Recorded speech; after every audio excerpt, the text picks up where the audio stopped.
Hello, so it's almost time for the June Joust in the Overwatch League 2021, and that means that we come to a very significant part of the season, because that means we are going to see hero pools for the first time, and that is going to work very differently to the way in which it did in 2020, or at least the early part, where we saw hero pools weekly at times. We have seen that before in the Overwatch League. This time, it's going to be done on rotation. So last month we didn't have any hero pools. This month we will have hero pool. Next month we won't have any hero pools. And then the month after we will have hero pools. That's the way it's going to work. It's going to keep spicing the league up. It's going to be interesting because then we get to compare non-meta to non-hero pool meta to hero pool meta. And this hero pool is going to be really spicy because it has a lot of an effect on what teams can run. And ultimately, possibly, which teams do well. And which teams are the most diverse and can play the most different comps and can be meta chameleons, as I like to coin it for some reason. But as we head into the June Joust, there will also be some other significant changes. First of all, they have made some changes to the tiebreaker. So, they've said that we are making one minor change to the tournament qualification rules, adding strength of scheduled tiebreakers to further mitigate against the possibility of needing to play an additional tiebreaker match. Here are the new tournament cycle tiebreakers. Post-season tiebreakers remain the same and can be found on the standings page. Map 1, the first tiebreaker is map differential. That's pretty normal. 2 is a head-to-head record in qualifying matches for ties among 3 or more teams. This step is only applied if there is a head-to-head sweep, i.e. if one team has defeated each of the others or lost to each of the others. That's rather confusing, but I know what it means. It just means that, if there's one team in the tie that has beaten the other two teams, then they'll go through. So, number 3, league points of all opponents within a tournament cycle. The team with the most opponent league points will qualify. 4, map differential of all opponents within the tournament cycle. The team with the highest opponent map differential will qualify. 5, if a tie between 2 or more teams remains, post-season tiebreakers will be applied. So, yeah, it's in an effort to prevent any extra matches for teams that we almost got into the situation just after the main melee, where we could have had a tiebreaker match to see who qualified into the knockouts. It didn't end up happening, but this is to try and stop that. And in a lot of cases, you don't want extra matches, especially in such a short time scale, so I can understand why they've done this. Obviously, going into a new bit of the schedule, we will have a new patch. So, the June Joust qualifiers and tournament matches will be played on patch 1.59.1. This is a significant patch, because it is the patch that people will most likely recognize as a D.Va Gunba Stomp patch. This is where D.Va has that 250 HP mech kill, if she recalls her mech on top of someone. So, that is going to be interesting to see in the Overwatch League. I don't think it will get much value, simply because it's very situational to get anything from it. You're not going to be walking as Baby D.Va to go and get a mech kill. It's quite simple as that. It'll be very situational. It will happen, but most of the time D.Vas will just insta-remech as they always have done. There are some changes to Baptiste, Echo, Moira, Orisa, Reinhardt, Roadhog, and Sombra that will be also in this patch. Reinhardt will not have an issue there. We will talk about Reinhardt in a minute. But, yeah, so that's what we're seeing with that. Then we're also seeing a map pool. Map pool basically means most of the maps in the game. So there's 5 control maps. That's Lijiang Tower, Busan, Nepal, Oasis, and Ilios. We see Escort being Junkertown, Rialto, and Dorado. Assault will be Temple of Anubis, Hanamura, and Volskaya Industries. And Hybrid will be Hollywood, Eichenwald, and Numbani, or Eichenwalder, depends however you want to say it. So that takes us to the star of the show. This takes us to the hero pools. This hero pool is incredibly interesting because what we have seen so much of during the main melee is, first, we've seen rush, and second of all, we have seen dive of some sort, whether that be double bubble, which is not technically dive, but it has essences of it and the heroes used within dive in it, and obviously hard dive with D.Va Winston, because double bubble tends to be played a lot slower than dive. Really, it's more cleave and slow play, playing for ultimates, things like that. This is going to be interesting. So let's take a look at this then. First of all, the support. We get 1 support band, 1 tank band, and 2 DPS, simply because of the way in which Overwatch works. There's a lot more DPS heroes than there is anything else. So the support to be banned is Zenyatta. This is a weird one, because this one affects more the Sig Ball comp that we've been seeing, where a target gets discorded and then completely smashed on by a ball and a tracer. And that's going to be a significant problem.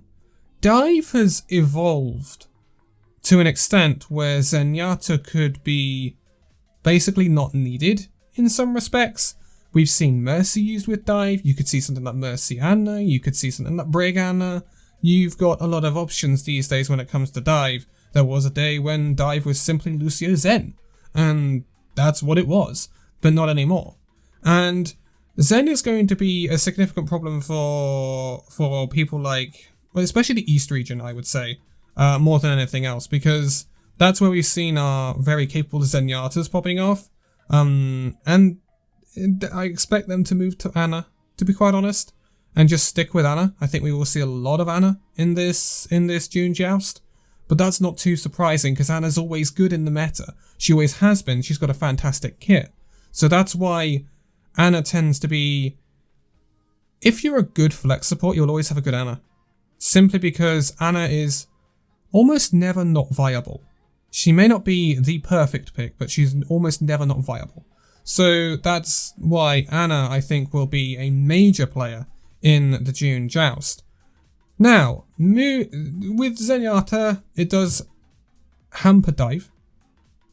I don't think anyone's going to disagree with that, but I don't think it completely destroys it.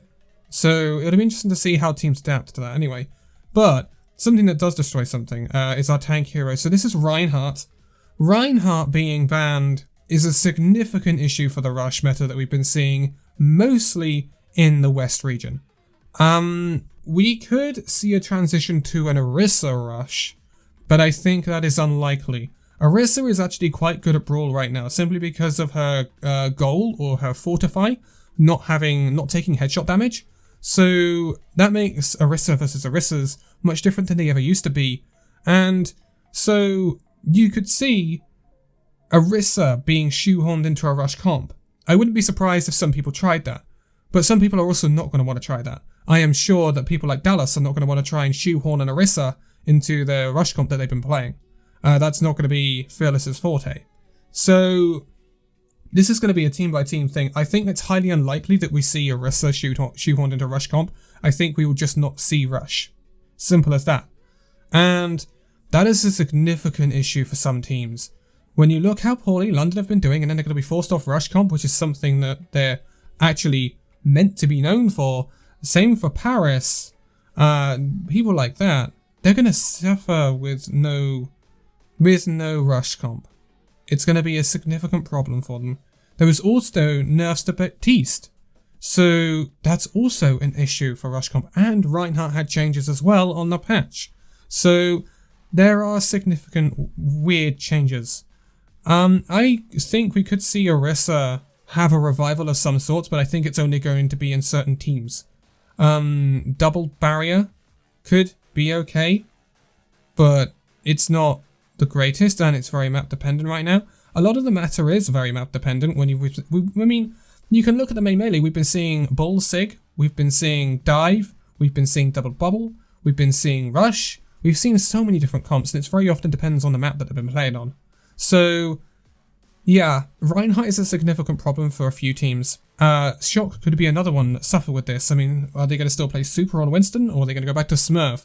Smurf, who's not really done massive amounts this season so far, but we haven't seen him too much to really justify that. So that's going to be really interesting to see exactly how teams do things, but it will make Double Bubble and Dive much more prevalent, I would have thought, over the option of going Orisa Brawl or Double Bubble or Double Barrier. I would have thought Dive will be much more the pick. So, DPS comp then. Our DPS band are Sombra and Tracer. This is extremely interesting, and will have significant issues for some teams. The standout one for me here is Dallas. Dallas have been running Sombra Tracer at times and things like that. They have been getting good value out of Doha and the Sombra. And so this presents a significant issue for them. But Dallas now have Pine. So Pine's heroes are here. They're like McCree, Widow, Ashe. They are all still available, which is great for Pine. And means that he should be able to have a really good entrance into the Overwatch League for a second run at it, which should be really, really good. Tracer has been dominant during the main melee, and with no Tracer, that means we may see more of the likes of Widow and things like that, but I think the most likely outcome of this is Echo McCree, or something like that, and that's gonna be interesting, isn't it? I think Echo should do better now. She was already seeing a lot of playtime, and I think that'll only increase with this, although at least she does have the long-range hit scan to keep her in check, because if we say took Ashe and McCree out, which you possibly could have done with the way in which hero pools work, it could have been Ashe, McCree banned, you would have seen Echo run riot most likely. Because of Widow's HP nerf back along that gives her 175 HP, which really makes her struggle to stand up against the likes of Echo. That's why we're not seeing a massive amount of Widowmaker. And so, Sombra, it's a knock to certain teams and the East region, in my opinion. It's not too much of a knock to the West region. They really didn't play Sombra apart from perhaps, Dallas, you could say. But it is a knock to the East region teams who do like to run that little bit of Sombra every now and then to spice things up. But Tracer's the big one, and Tracer is just so dominant right now in backline aggression and stuff like that. But it does mean that there's less need for a Brig, because there's less need to protect your backline, which again I think is good not only for Anna, but also heroes like Mercy, who we could see come back into a sort of dive meta. So could we see Anna Mercy? It's possible. It depends if teams decide to run flanks. Now, a Brig is not that good at defending from an Echo. A Brig is much better at defending from the likes of Tracer and Genji, even Sombra. But from an Echo, it's much different. And therefore, Diana has to be much more self-reliant. So if we do see something like Echo McCree, I think we will see much less Brig, because I don't think there is a need for Brig. I might be wrong. I think we would be then much more likely to see damage boosted McCrees and stuff like that from a Mercy, and then the Echo just run riot, or even Pharmacy is just not viable too much at the Overwatch League level unless you're a team that likes to run the weird stuff like Chengdu, because why pick Pharah over Echo most of the time? So that's why a lot of Pharah doesn't get played. So we're not like to see the Pharmacy combos. But we could see an Echo pocketed by Mercy, we could see McCree pocketed by Mercy, we could see Pocket Ashe come back, something like that, because I think Mercy could benefit a lot. Not gonna lie, especially from these two very prominent flankers being banned out of the hero pools. It's gonna be rough for certain people, and the people who've been popping off on Tracer, it's kind of unlucky, but I still think we're gonna see Tracer will come back, I think, after this hero pool is over. I don't think the nerfs will make too much of a difference that have come through in the patch. The buffs and nerfs that have come through in the patch will make a difference to the meta too much. But it's these hero pools that are going to have significant changes, because it's going to change the way in which Double Bubble looked, because there's no Tracer. So very often Double Bubble was played with Tracer going in as well. Very often Bull Sig was played with Tracer going in as well, but it was also played with a Zenyatta. So two heroes from that comp are currently not available. Reinhardt is just such a massive loss to Rush that, I mean, if Reinhardt had been Winston, if they'd banned Zenyatta, Winston, Sombra, Tracer, the meta would have been Rush. It would have been hard Rush. But it's not now. most like one thing we could see is if we do see Brawl, we will see Brig. Or we will see Lucio. Lucio could inadvertently really be harshly touched by this. With no rush, possibly, that really means that Lucio falls down because he's part of the rush engage, he's that speed boost, and if we don't have this brawly rush comp, there's no need for Lucio. Lucio is not really played in dive anymore and things like that. I think it'd be a rough month for Lucio players, not gonna lie. They're probably going to be more likely to be on the Mercy or the Brig. I think that's something we could see there. I think the flex supports are going to be mostly moving towards Ana, possibly Moira, depending on a type of dive, because you can play Moira with that. That's going to be your flex supports. I would imagine the main tanks are going to be locked mainly to Winston or Bull. Mainly Winston though. I'm expecting so much Winston. The off tanks, again, could be... The off tank doesn't change much. It depends on how the team plays and how they want to engage. If you want a hard engage, you're going to go with a D.Va for the really hard dive. If you want the soft cleaving damage, and you're going to go for a Zarya and play double bubble. And then the DPS, I still think we will see an incredible amount of McCree. Simply because if we see a lot of Winston, McCree just completely and utterly dumps on Winston at times. And McCree has had no changes. And so he's still thick, 225 HP McCree with a really good bit of damage output. We're still going to see quite a bit of Ashe, I think. Then we come to the other DPS slot, and that's just, you don't know with that really. I think it will be an Echo. I think it will mostly be an Echo. And I don't see Genji. I don't see Genji coming back at all. Not gonna lie. No Tracer, no Sombra, obviously. I think Mei will be hit quite hard, especially if there's no rush. But the winners out of this is McCree, Winston, and possibly Mercy, and Echo, and Ana. That's probably your winners out of this hero pool. And we will see what happens. And then the inadvertent losers will be people like Mei and Lucio.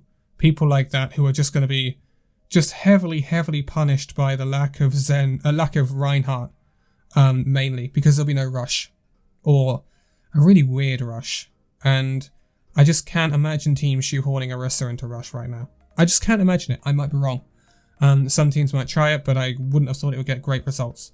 Anyway, that is what we are looking at for now for the Overwatch League. It's going to be very interesting going into the June Joust, see how these teams react to these out of rotation heroes being Tracer, Sombra, Reinhardt, and Zenyatta. Yeah, interesting month. Big teller to see just how diverse these teams are and how they can combat whatever meta is thrown at them and such. But for now, all of the links in the video description are in the video description for the socials. I got there in the end. Socials for Illusion Gaming and myself. Give them a follow on Twitter or join the Discords, etc. Stuff like that. Have a great bit of fun. Comment section will always be lively. But for now, thank you guys so much for watching this video. If you'd like to give a like, subscribe if you're new, and I'll see you in the next video. See you then.